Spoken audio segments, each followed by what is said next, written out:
there are tens of thousands of school districts across the United States. And our goal in the end, I can't say a year from today, but our goal in the end is to be implemented in all of those school districts across the country to be able to help all of them gain progress. And so in order to get there, it will take us, years. We're only, when you look at like the amount of penetration that we've had in the market or the amount of penetration we've had in school districts, we're not even at that like single percentage point, right? So we've got a long way to go. Welcome to Business Ninjas, brought to you by WriteForMe, where you'll hear from business leaders who are out there growing their business and slaying it every day. Learn from the masters. Let's get started.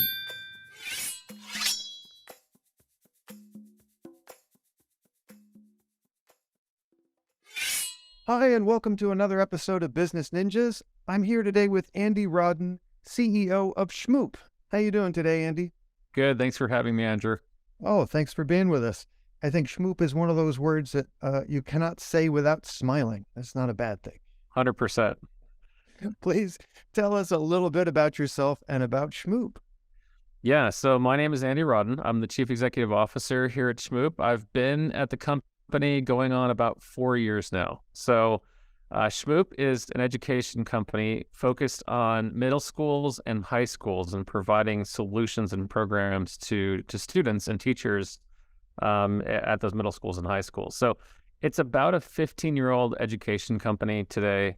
We're utilizing technology to host a variety of programs and solutions that address anything from test preparation, learning diagnostics, all the way to how student background and mental health impact outcomes for students so that students could be more proactive in addressing those things for themselves, but also enabling teachers and administrators with information that really guides and points them in the right direction to help students, overcome any challenges and utilize their superpowers to be able to, promote and really realize the best outcomes academically. So we're pretty excited about what we've been doing over the last few years and really the transitions that we've built into the business. Historically, Shmoop had built a ton of content that our students utilize, for free on the website. We started content creation back in 2007, 2008, and have since really built on understanding how that content is received, understanding how that content can help students, gain progress in the classroom, and have since really built a lot of programs and solutions directly for schools and districts that we work with. Well, you guys are way ahead of the curve. I can't think of a more important time for a service like yours. It's been very difficult to level set post COVID, post lockdown, where not everybody had the same approach. We here in Los Angeles had I'm going to say, a particularly unimpressive approach to education for the first year of COVID in terms of remote learning and the scheduling and how little was really covered and how much coddling happened when they went back to in-person just to try to, level the playing field. But you guys were uniquely poised if you've been doing this for 15 years.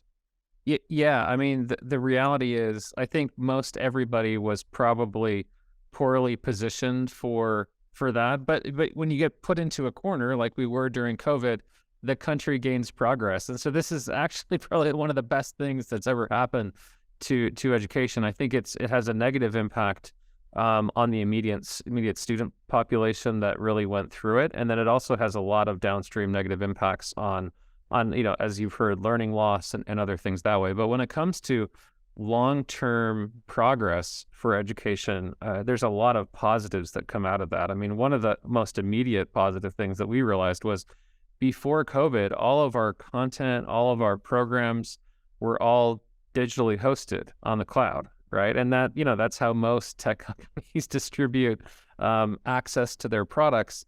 But one of the things that schools didn't realize yet was that they didn't have access to technology. Not everybody had a computer. And so there was concerns about distribution of maybe even Shmoop into a classroom because not everybody had access to technology. And that was, as unbelievable as that was in 2019, that changed in 2020. Everybody has access to technology in some way, shape or form. And so that really broke down a lot of barriers to gain progress in the classroom, just forced out of the results of what COVID brought to the country. So that's one basic example. There's also a lot of steps back, that we've taken from a learning perspective as well. But all these things can be overcome with the right solutions. Excellent. Let me take a step back for a second. Tell me a little bit about your background and how you ended up at Shmoop. Yeah, so I didn't start my journey in desiring or wanting to go into education per se, but I started my journey with education. I went and received a degree in mechanical engineering, and after getting a degree in mechanical engineering, really was driven down a path of technology. I was super attracted to how things were created digitally, and some of this technology was just barely coming out to market. There was the idea of no longer drawing, and pencil and paper on a drafting board, and the concept of that, was already real in a 2D environment. But one of the things that was changing was people were going from this 2D design front to this 3D digital design front, and I was super interested in that. I was excited about that, and so I started teaching myself how to use some of these products. And so when I graduated from university, I went and worked as a mechanical engineer, and eventually found myself training other mechanical engineers how to use 3D design tools. And that was kind of the start to my journey about, how you teach someone something, especially something has never been taught before, right? So the challenges of that were very real. So eventually I found myself as an executive at a company called Autodesk, which was, building 3D design tools, and found ourselves training our own customers and training our own staff how to utilize some of the products that we were creating. That's what drove me towards education technology, which my first real stint at that was at a company called Pluralsight. I started up the 3D design, creative design and engineering portion of the business there. After a few years, the company continued to grow. We went through an IPO, initial public offering, in 2018, and really that was awesome to really get entrenched in the concepts, of more of the science behind how you teach someone, how you understand where someone's skill sets are at, how to point them in the right direction, and that was really the benefit that I gained in preparing to come over to Shmoop in 2018-19. So I came over to Shmoop, also brought a couple key individuals with me to actually think about how we were going to approach, problems and solutions in schools and districts to really help students gain progress in a different way. And since then have been working hard to develop products inside the K through 12 space, primarily middle schools and high schools. And what sort of tools are you utilizing to help these students and teachers? Yeah, so we have built a few different platforms. As I mentioned before, we had a series of content on our platform. We have over 400 courses and over 10,000 videos that really, point kids in a more interesting way, in a more engaging way, down the path of understanding, something written by Shakespeare, or understanding even math skills and science skills. But what we were really set out to do was one, understand what content a student would be interested in, what content a teacher would be interested in, and also what content was necessary to help students and teachers progress through the learning journey together. And so Shmoop set out to build a diagnostic platform in a couple different ways. One, really understanding or seeking to understand where a student was in preparing for maybe something like an ACT test, or for an SAT test, or for a PSAT, or just generally trying to understand where a student was at on a specific subject. So we built out this thing that we call Shmoop's test prep interface, and that interface basically diagnoses a student's skill sets in a specific area, maybe for that specific test or in a specific area of education, and then we point them towards content that fills those gaps. And so schools and districts can implement this stuff, and students can actually run through this independently without the teacher, and they can be led right to the content that's filled those gaps. But the other thing is the school districts can also use that information for future curriculum development and things that they need to focus on in order to help students, gain progress. And so that's the one aspect of the diagnostic tools that we built. The second one is what we call the Shmoop Heartbeat.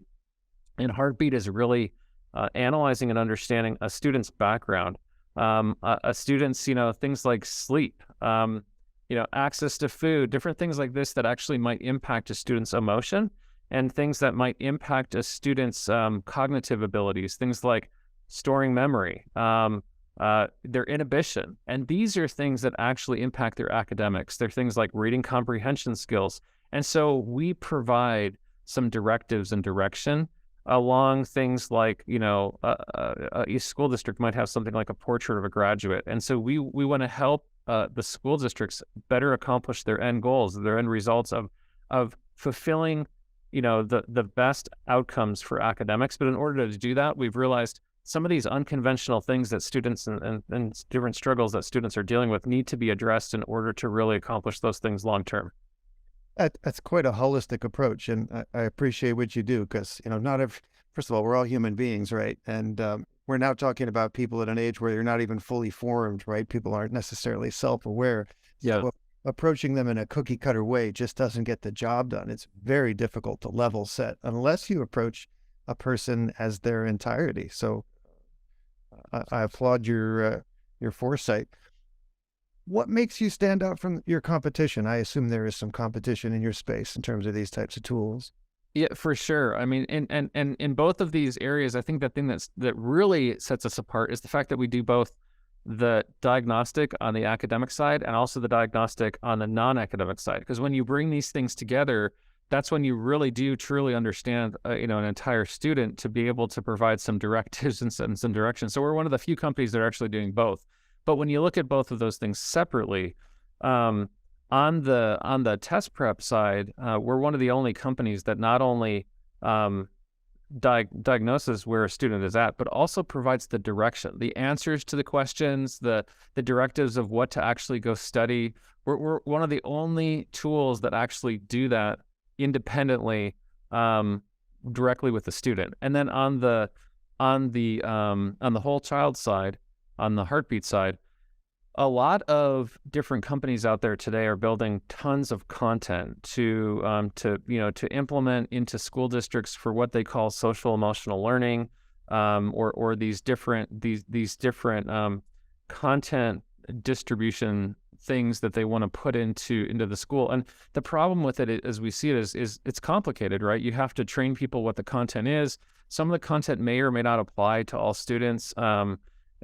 Some people don't like the whole social emotional learning topic in and of itself. There's a lot of controversy around these things, and so what we're doing with Heartbeat is we're not creating content for the sake of creating content or to fill maybe a void that's not there. What we're doing rather with the tools, we're understanding where the student is at. Some students might not have the same challenges as other students, and so we're really personalizing some suggestions or tips to students that are coming directly, not from just child psychologists, but from child learning behavioral psychologists, psychologists that are focused on improving academic outcomes for students. So anything that Shmoop does isn't just focused on a student's emotion.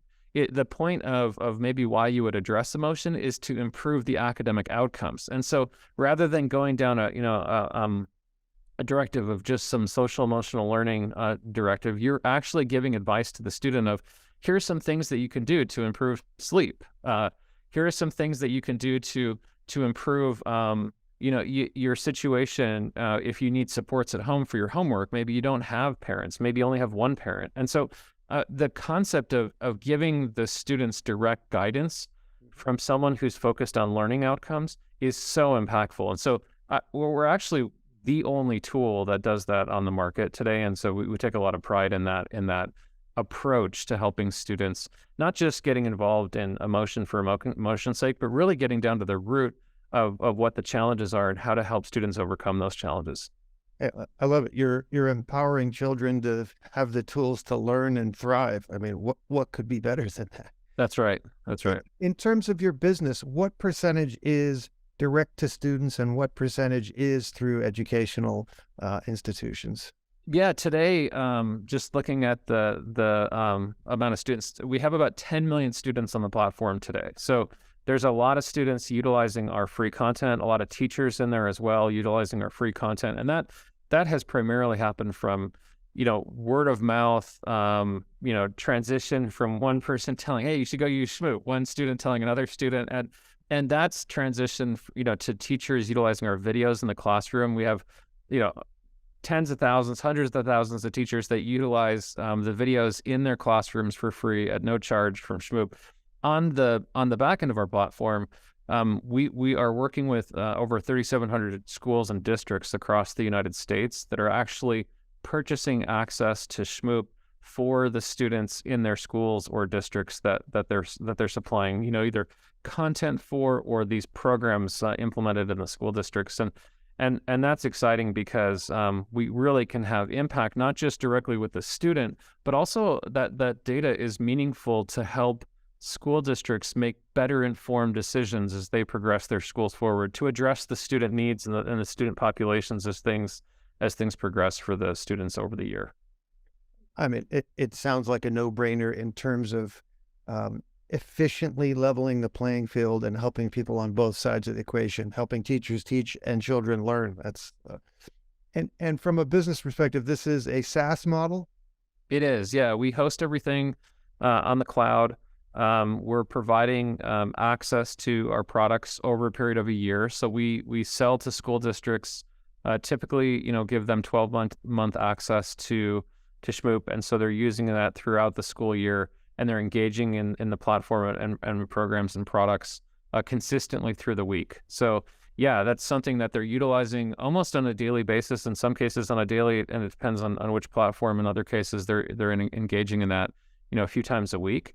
But the concepts of that is we're making that super affordable, on a per student basis. If you're looking at price per student, we basically sell our products to a school or to a district at a campus level price. So based on the number of students that are on the campus, we provide access to Shmoop at a flat cost.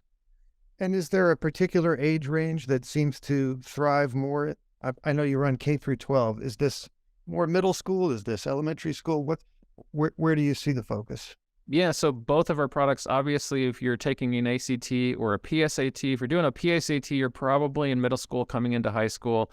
If you're doing an ACT, you're probably that sophomore through junior year of high school. So our test preparation products are really focused on middle schools and high schools. And we have a variety of different test prep products from ACT, SAT, PSAT, all the AP exams as well, so that school districts can actually stand up all of their APs, which is a big differentiator for us because not many people offer all the AP exams from a test prep and from a content perspective.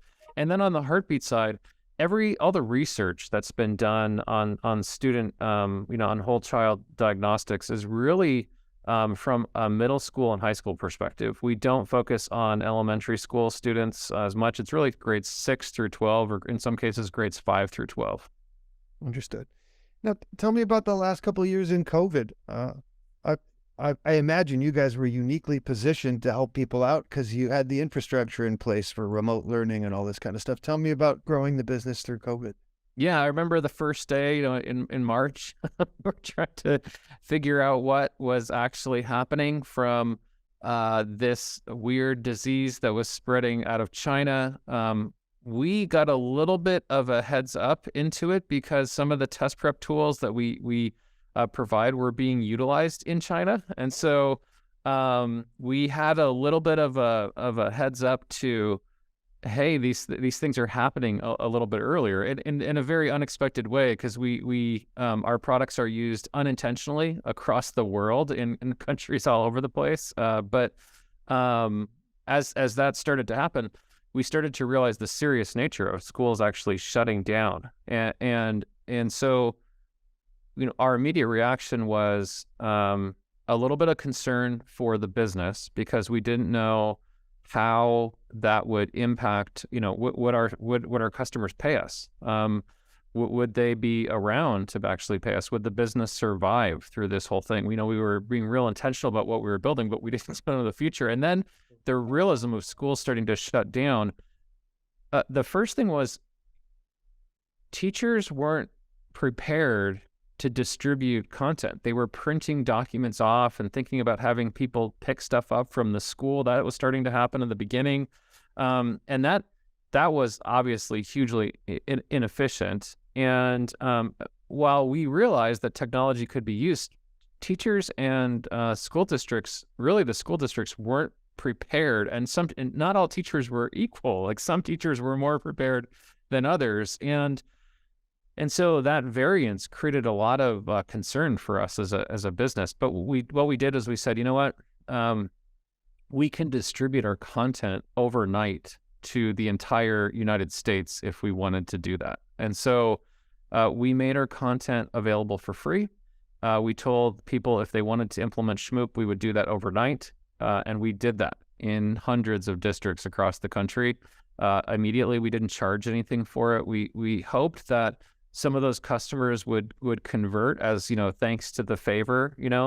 It took a little bit more work to get some of that done as we kind of progressed. Not because sometimes school districts don't tell you thank you for what you do. You don't get the thank you.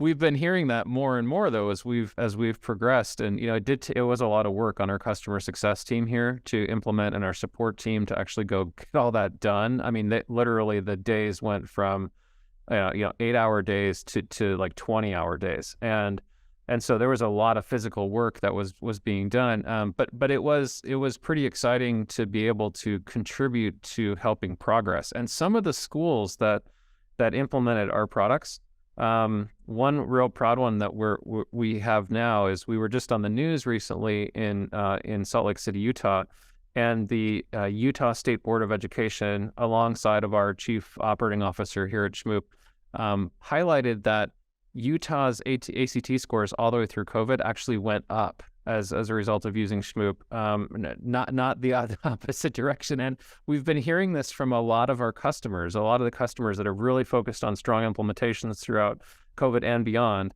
And it's pretty cool to see the result of improvement rather than dissolvement of academic outcomes. So pretty insightful, but also pretty inspiring to the product development teams that we have here at the company. Nicely done. Hey, it was a challenging time. Again, my frame of reference is here in Los Angeles. LAUSD is, I think, the second largest school district in the country, and it's a very broad playing field to try to level, right? You've got East LA, you've got Bel Air, and everything in between.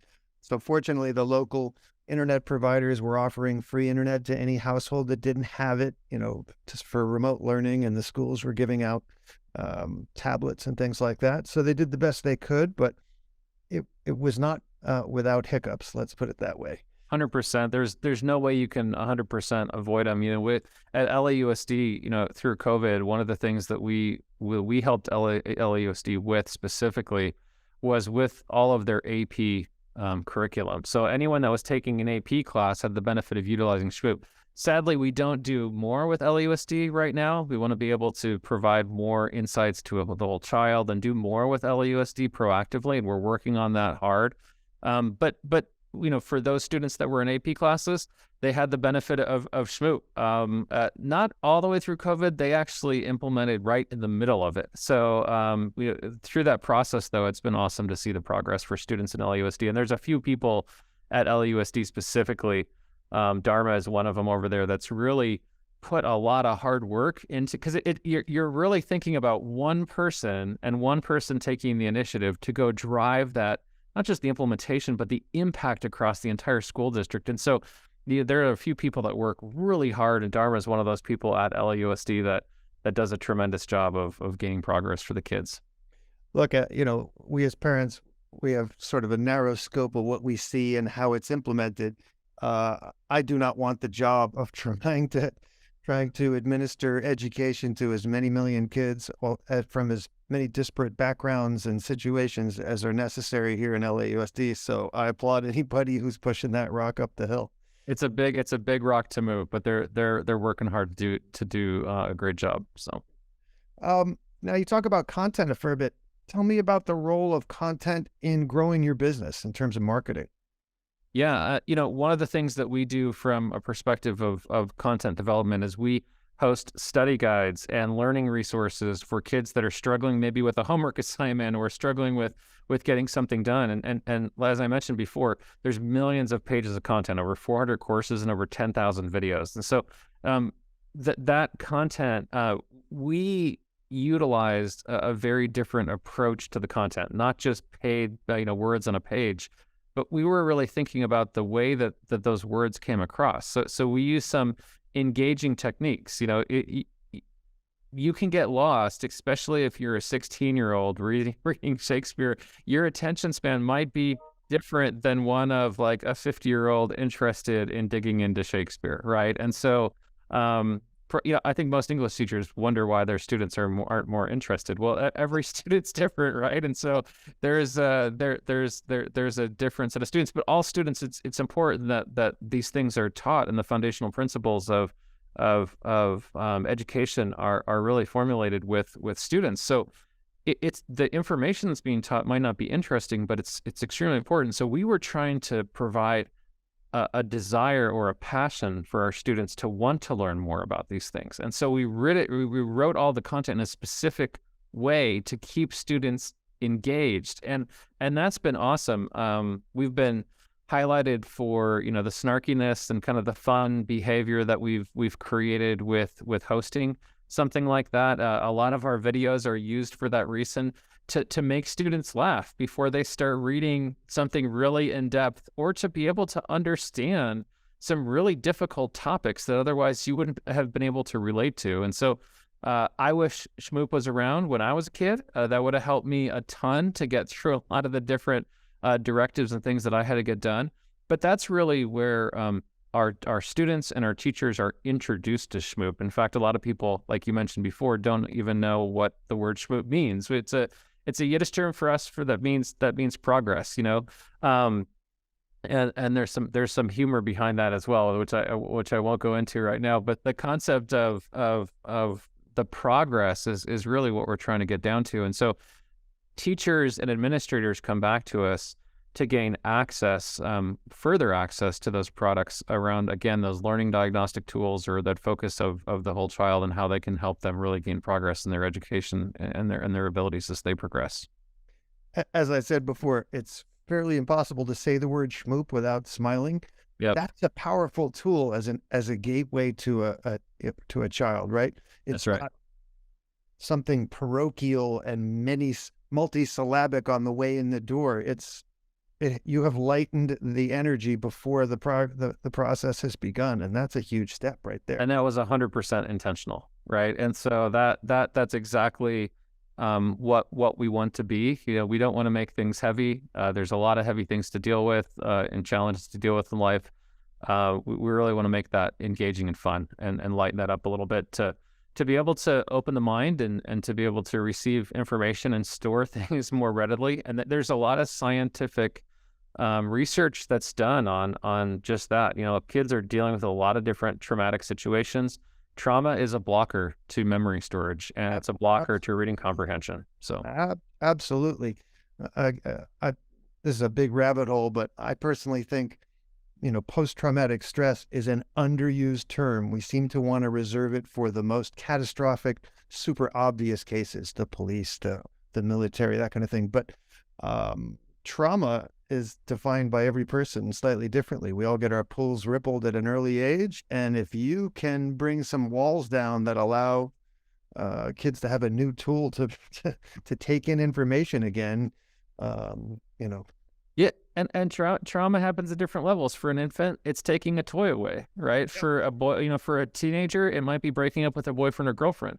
Yep. It might be a parent, more seriously being put in prison, or being, killed, or parents leaving, divorce, different situations. None of them have, particular shame. There's not to be shame in any of those situations.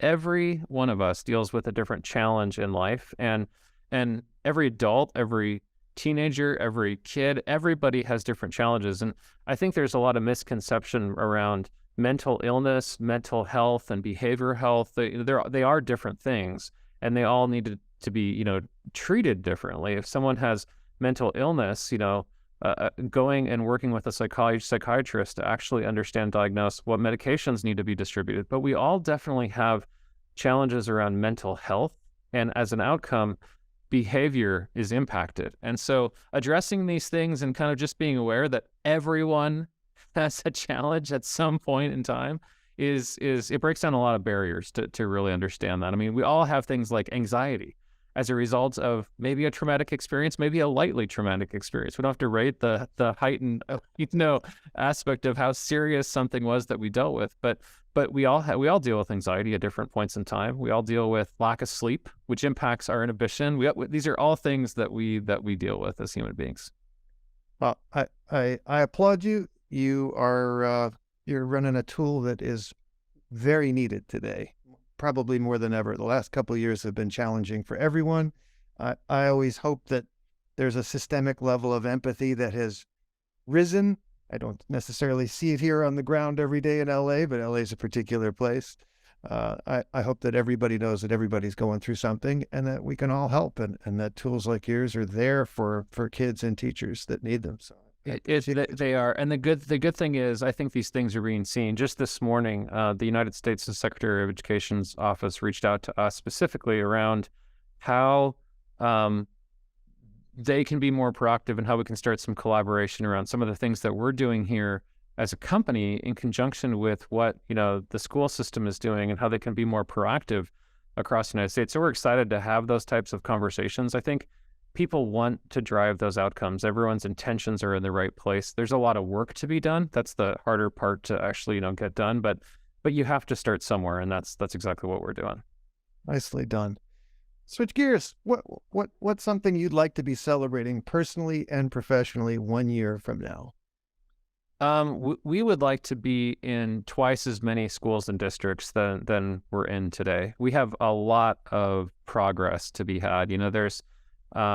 There are tens of thousands of school districts across the United States, and our goal in the end, I can't say a year from today, but our goal in the end is to be implemented in all of those school districts across the country to be able to help all of them gain progress. And so in order to get there, it will take us, years. We're only, when you look at like the amount of penetration that we've had in the market, or the amount of penetration we've had in school districts, we're not even at that like single percentage point, right? So we've got a long way to go when it comes to you're looking at every single school across the United States, and that that needs to happen.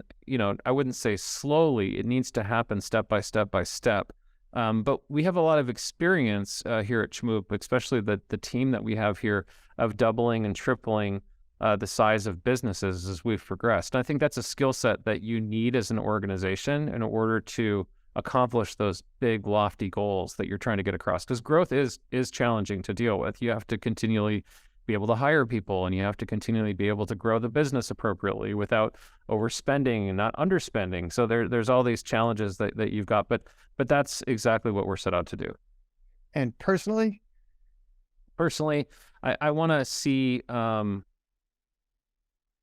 one of the things that I've seen as an outcome already is when we set out to build Heartbeat, the impact on me as a father and into my own kids started to really resonate. So my daughter entered university, and she was one of those students that was in high school during COVID, and I had a couple of them, and another one in middle school. And the outcome of what do I tell her when she started to struggle at university, when anxiety started to take over, when different challenges started to take over.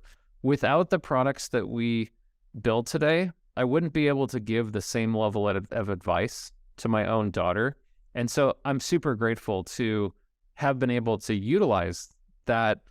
And I think for me, it was resonating with the fact that I understood all the research that went in behind it and the accuracy of advice that was being provided. And so as a father, I just want to continue to be able to leave that legacy, behind as a father, as a CEO of the company, as what we're doing, and have positive change. I've always wanted to be involved in any business that I've either run or been involved with, for that business to have some kind of positive change on society. And I feel like that's something that I just want to continue and see through all the way to the end.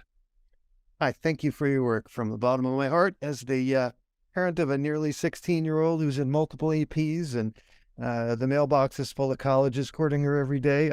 I thank you for what you do. It is invaluable. please tell everyone what URL you're using, where they can find Shmoop, and what social media channels you're using these days as well.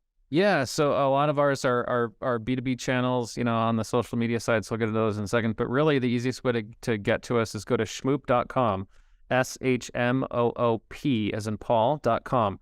And on the page, you'll see 4 emojis across the middle of the screen. If you're a student, you can go to the student section. If you're a school district, you can go to the school district section.